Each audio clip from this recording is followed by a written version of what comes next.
I don't know. It's probably gonna be one of my first videos, so I'm a little bit nervous. But there was a time, a long time ago, and you know, off and on throughout the years, that things were a little tight. So we learned to make a lot of things using flour because flour is cheap, and we could get by, and we can make delicious food. So today I'm going to show you French bread. The other night I was going to make it, and I was like, oh, this will be quick. And then I realized, no, it's like a 3-hour recipe. And I really wanted to eat my soup. I was hungry. So we found a shortcut. But today we're actually going to make the long version, and I'm going to show you how to do the short version. So in this bowl, I warmed the bowl because it is really cold. And you don't want your yeast to be cold. So it has 1.25 cups of very warm water. And then it has 2.5 teaspoons of yeast, along with a tiny sprinkling of sugar. Sugar's not in the recipe, but without it, it really doesn't do anything. So this is the yeast I used. I have the instant yeast also, but if you watch my video about yeast, you'll know that the active yeast goes into water and instant yeast goes into the dry. So obviously this is into the water, so this is what we're using today. So when you see this, you can tell that it has bloomed. So we're going to move on to the next part of the recipe. Step in our process, we're going to add our flour, but not all of our flour, and not our salt yet. This is called the autolyse period. In the autolyse period, you don't want to have salt in there because salt will actually mess with your yeast. So it says about 1.5 cups. It takes 3.5 cups total, but we kind of mess with that each time. So what we're going to do is put that in there. But key to this is to be very careful because otherwise you wear all the flour. KitchenAid mixers are always supposed to be on a 2 when you're mixing dough.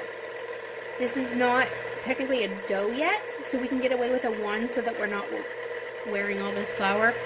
The only thing we want right now is a paste, because this is going to actually sit for 20 minutes after we get to that stage.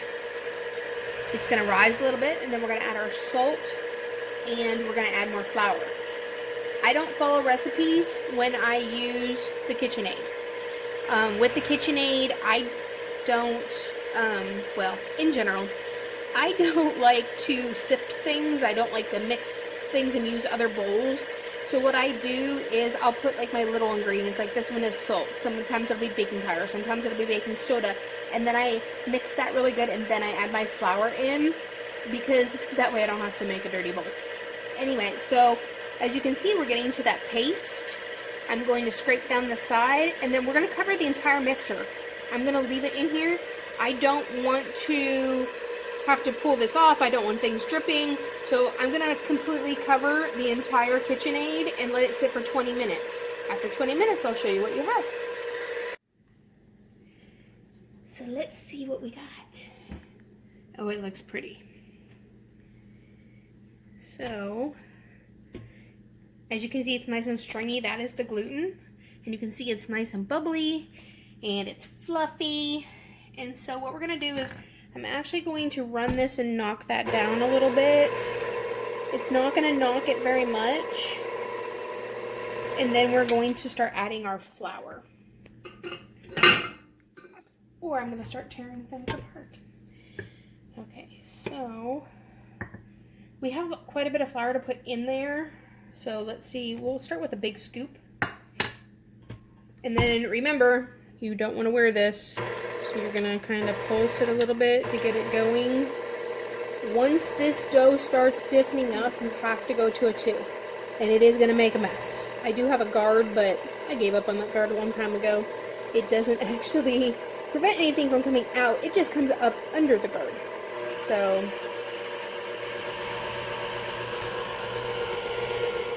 and we're just going to play with this until the dough's right, and I will show you what it looks like when it's there. So go. I told you I would wait and show you what it turned out to be, but I forgot to put the salt in, and this needs to mix real well, so we're going to throw that in. And then we're gonna mix this up, and then I'm gonna start adding more flour. But the salt needs to be mixed throughout, so I will come back and show you what it looks like when it's done. Okay, you can see that the bowl's not exactly clean. Sometimes it cleans it like, so it's only silver, it's a little sticky, but you notice the dough's not sticking anywhere. This has only been kneading for 5 minutes. These kind of mixers, they do double the work of a human, so you have your time you're kneading. So this was supposed to be kneaded for 10 minutes. We did 5, and I'm going to show you the bucket that we're going to put into it in just a second. It is a little sticky. Bread is sometimes going to be a little sticky, and that's okay. I was actually able to pull the whole thing. You're going to want to get all of this off of this dough hook. We only use dough hooks for dough. They are easier in the mixer, and they mix the bread like it's supposed to be. So this is a little stickier than I like it, but French bread is. So you just want to have a nice ball. You see how I'm pulling under? It gives the top tension. It kind of pulls all that into itself. So what we're going to do is, I love these proofing buckets. I have 2 of them. I bought them when I delved into sourdough, which I've given up on for the time being. It has avocado oil in it. So what we're going to do is we're going to put this ball with the flat side down. We're going to spin it around, and then we're going to flip it, and we're going to spin it again. That way the oil is covering every surface. Then it's going to get its lid. Normally, I would put this in my oven because I got a nice new oven with proofing, but I'm working on another recipe and another video, so 375 degrees is not proofing temperature. So this is going to sit for an hour and a half. We're going to let it sit out. I may cool the oven down after I'm done with that recipe and try the proofing. It's fine at room temperature. This house is about 72 right now. It could be a little bit warmer. Yeasted bread's like at about 80, but we're not going to go pushing limits and to that effect. So I talked to you about doing the shortcut method. So the shortcut method, this step is only 1 hour. It's not the hour and a half, but right now I'm going to show you both. So I'm going to show you the shortcuts, but I'm going to actually do the long way of doing this. So we're going for an hour and a half, and then I will show you what we do next. Okay, so as you can see, it's really risen. It's all the way up to here. You can see a little bit of the oil. I probably would have always put too much. Not probably, I always do. Like I said, these are my proofing buckets, but I also have a set. These are all different sizes. These are Tupperware, and they have lids. Anything with a lid is what you want. You don't want that crust to form. Our grandmothers used towels or saran wrap. I don't like plastic that I throw away. You can't clean it, you can't keep it, and it's a waste. But those towels still let the air in and it gets crusty. So these buckets are amazing. When you're done with them, you can let them sit for a day with their lid off, and then you just get the dry bits out and you can scrub them if you want. So this is a really, really beautiful dough. So at this point, this has been rising for an hour and a half. If you're doing the shortcut method, this is where you would take it at an hour, and you would take it out very gently so that you don't deflate it. You'd put it on some parchment paper. I use a pizza peel because it's easier for me to move things around. This parchment you'll see me use later, and I will shape the dough later, so you can actually watch that and see how you would shape after an hour. But there's a few options. So I'm going to be using probably the circle. I don't know, I may use this one. These have linen liners. They have flour in them. This is a regular AP flour, and I also use rice flour. Rice flour does not absorb into a dough that's already been used with wheat flour. So you can actually take these off. You can flour them very, very well, and then you can rise your dough in them, and then you get these pretty grooves in them. Another method is parchment paper. What you can do is you pull out a piece of parchment paper, you shape your dough how you want. This is French, people like it in a baguette. So you would make those. Again, I will show you how to do some tightening and shaping when this one is ready. This, you can put it between two heavy objects and it will keep your dough from flattening out. So parchment paper is non-stick. You don't have to spray it, you don't have to butter it. It is wonderful, and you're gonna see me use it later. You'll see me use this piece when we go to bake. So let me show you what I'm gonna do. This is the long method. If you do the short method, you're just gonna pull it out at this point, very, very gently. You're gonna shape it, and you're gonna let it sit for 30 minutes in whatever you choose. In that 30 minutes, you're gonna preheat your oven. We will talk about preheating the oven later when I do it, and you can watch and see how my oven is set up and what temperature we're going to use and how long you need to let it get that to that temperature. Your oven is going to tell you that it's at that temperature, but you really want to make sure that everything inside is heated that you're going to use. We're going to actually use a cast iron baker that I'll talk about later. I also have a cast iron pan in there that has stones. I use that when I am going to bake directly on my stone, and that cast iron with the stones will be heated with hot water. It'll steam your oven, where the cast iron baker is going to keep all the moisture inside the pot. When it's in there, you're going to keep it for a certain amount of time. You're going to take the lid off, and then you're going to brown your dough. So we're going to do the long method. So with the long method, that is an 1.5 hour rise. It's a punch down. I don't like the punch down dough. It didn't do anything to me. But we are going to deflate it. It's going to sit for another 45 minutes and rise. We're going to deflate it again. It's going to do another 45-minute rise. In that 45-minute rise, the second one, that is when I'm going to heat my oven, and I'm going to show you what is in there. So all we're going to do to this beautiful dough, it always makes me so sad, but we're going to pull it away from the side.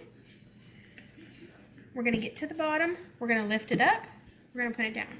We're going to turn it. We're going to lift it up. We're going to put it down. Lift it up and put it down. You're going to do it about 4 or 5 times. What this does is it actually basically resets your yeast. It stirs up all of the flour and the gluten so that it can eat it up and get nice and fluffy again. It also ages your dough. Aged doughs taste richer, and they're mighty tasty. They taste a little bit better. You really can't tell the difference if you're hungry. So we're going to put the lid back on this. It's going to go for its second rise. It'll be 45 minutes. And then I'll show you this one more time. Okay, we see the dough is nice and big. So I did go back to the proofer in my oven. We got it cooled down after what we were baking earlier. And we actually added 2 oven mitts in here to make sure that my bin did not melt. So I'm going to show you this in a second, but since I have this open, let me show you what else is in here. So with the baking stone, when I use just my baking stone, I also use parchment underneath my dough, but I use this cast iron. You can see it has rocks in it. What it is for is you're going to put hot or boiling water in there. You have to be very careful. I use special gloves. And you're going to put that in there. You're going to close your door real quick, and you're going to steam your bread. It helps with your lift, and it keeps it nice and moist, and it gets that nice crispy crust, which later we're going to fight that crispy crust, but it does help in the development of your dough and it being in there and getting its final rise. When we heat this up, though, tonight, we are going to use the baker. So this is a set. This is going to be our bottom. This is going to be our top. I'm actually going to put them in there separately because I'm going to pull this bigger one, put my loaf in it, and then I'm going to pull this and cover it and then put it back in. I want to make it as easy as I can so I minimize the possibility of me getting burnt because I do that often. So what we're going to do is when we have this bread going for its final rise, which is 45 minutes, 30 minutes into it, we're going to preset this oven at 475 degrees. Ovens need to be preheated for at least 45 minutes. When you do that, you heat the pan, because we're going to use a pan tonight, your stone, your cast iron underneath, all of your rocks, and the oven itself. It is insulated and becomes very hot. If you go by what the stove itself is telling you, that means that the air inside it is to that temperature, but not necessarily the whole oven. So we want 45 minutes. After we do this final rise, that rise is 45 minutes. 30 minutes, we're going to preheat this. We're going to let it go another 15 minutes. And then we are going to shape the bread. So French bread is a long process. And earlier I told you that that was going to be our final rise. Well, technically it's our final rise, and that last 30 minutes is called the final proof. So we will have another proof after shaping. I will show you shaping because that is a skill I learned from a master class on sourdough. And I use that, and it's worth every penny I spent for that sourdough class, even though I cannot do sourdough to save my life. We are going to talk about shaping. Again, like I said, at 30 minutes in, I'm going to preheat this oven so that when we're ready to rock and roll, that bread can go in there and we can have a beautiful loaf of bread. We'll see you in 45 minutes. I don't know about you, but I'm tired and this bread is taking a really long time. So we did 2 45-minute rises. Each time we punched it down. I don't like calling it that, but whatever. So we've heated the oven to 460 because we did that the other night off of another recipe. I found a recipe that had 2 different temperatures, 425 and 475. So 460 worked the other day. That's what we're going with. As you can see, this is big and bubbly. This recipe, for some reason, calls for another 15 minutes after I shape it. We're not doing that. I'm tired. I want to bake this bread. So what we're going to do is I'm going to show you some shaping, okay? We're going to do the same thing. We're going to pull it away from the sides with nice clean hands. And then we're going to pull it out and try not to get a lot of the oil. You want a dry countertop because you're going to use the friction of this countertop to shape it. So see how all of this is still really, really bubbly? You want to kind of get some of those bubbles out. Okay, so we're going to do this circle. So a circle, you're going to pull these in. And you're going to kind of just pull these bits up until it's a circle. You're going to flip it. See how that oil? That's not going to work real well. So we're going to move around this table. This is kind of a weird, I kind of did not get that. So what you're doing is you're pushing your hands into the table and you're pulling them and dragging them. If you notice, it changes the top. So where mine is not real pretty, we're going to hope that by doing this tension on the top, that it is going to change this into looking very pretty. But you see how it's changing it? You see how it's pulling it? And I'm just flipping it each time. So on the bottom, it looks like that. But we're going to keep doing that. We want to build this tension. It takes a feel. We're going to break a lot of these. It takes a feel of this because you don't want to get too much tension because then it starts ripping. But you do want these big bubbles out because otherwise when they actually bubble in the oven, they tend to burn. Okay, so we're going to keep doing the dragging process. See how it's becoming dry on top? Oh, we got a big bubble right there. It's really changed the texture of the bread.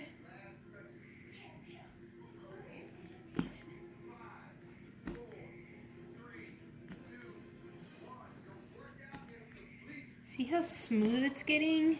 It's just the craziest thing. I paid a lot of money for a master class, and this was my takeaway. I still have not gotten sourdough down, but boy, this is some great technique.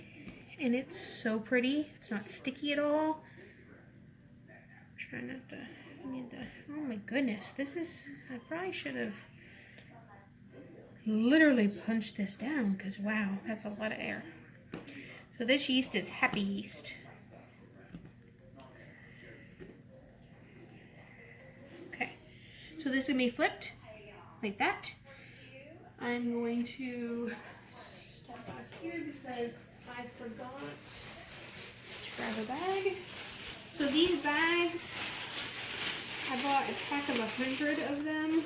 We just reuse them. We have one for baked, one for, or a whole bunch for unbaked because sometimes I do multiple loaves at a time. So this is the same theory as your bucket. This will keep your dough from getting that crust, the dry crust. I'm going to give this one a little bit more than I give my sourdough. Sourdough doesn't rise a lot, but this dough does. And I really don't want to get it like too conformed in there so that it can't rise anymore. So it's calling for another 50-minute rise. That's not going to happen. We're going to probably do a 30 or 40-minute rise, and we're going to see where it's at. You kind of want it doubled again. At this point, the yeast don't have a lot of energy left, so we don't want to stress them either. So we're going to give it another few minutes, see what it looks like. We're going to get it scored and get it in the oven. Okay, we're finally going to get this in the oven. It got a lot bigger and forgot to set a timer. So, get this out of here. You're still going to be really gentle. You don't want to deflate this. You can manage not to. We'll flip that inside out and dry it out, but it's big. But we need to be very, very careful with it because we don't want to deflate it.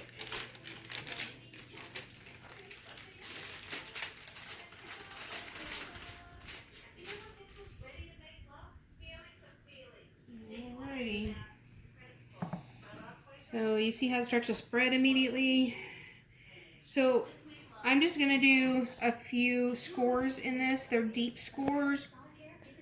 They are so you control where the bread is going to break.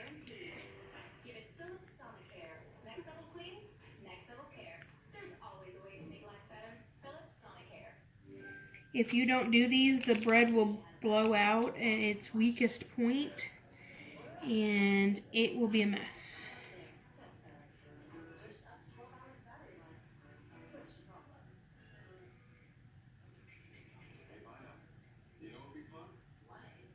Okay, so now we have these handy dandy gloves. They are heat resistant to I think 500 degrees, but you're still gonna feel a little heat. Let me assure you. All right, so we're gonna pull this one.